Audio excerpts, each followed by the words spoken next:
went over in class, and I think it's very important that you understand how the recursive process works here.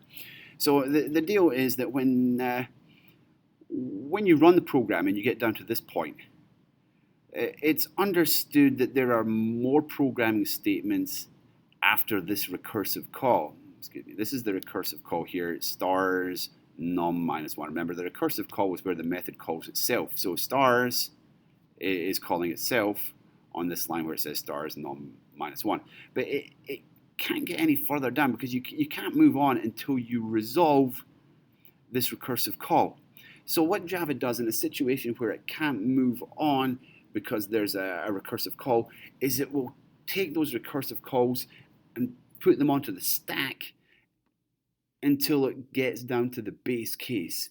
So it will take stars 5 and it will put stars 5 onto the stack.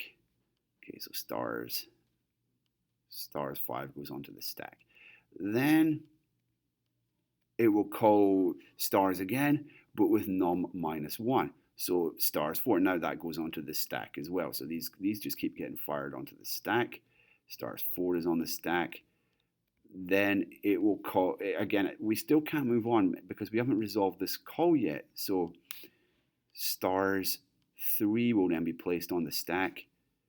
And we have to keep on going until we get to until we get to num equals 1, because that is the base case. So stars 2. And now we finally get to stars 1. That's the base case. The base case here is you use the word return. Now, you're probably more comfortable with seeing the word return in a return method. This is not a return method. This is a void method. So when you use the return keyword in a void method, it simply sends you to the next line of code. So this is saying when you evaluate stars 1, go on to the next piece. Well, now that we've got to the base case, the next line is like underneath. So we're going to go into this for loop. And when we go into this for loop, we're going to evaluate each of these recursive calls starting with stars 2. Now, we've already evaluated stars 1. We've already resolved stars 1 because stars 1 is simply returns you onto the next line.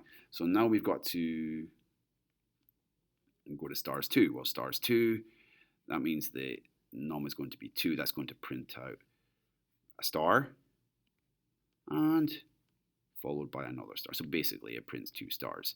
Then we're going to go on to a new line. This here tells you to go onto a new line. And then we're going to print 3 stars. And then take another new line and print 4 stars. And then take another new line and print 5 stars. So it's 2 stars, 3 stars, 4 stars, 5 stars. So which answer choice corresponds to that? Well, that looks a lot like it's got to be answer choice B. So B is the correct answer for this question.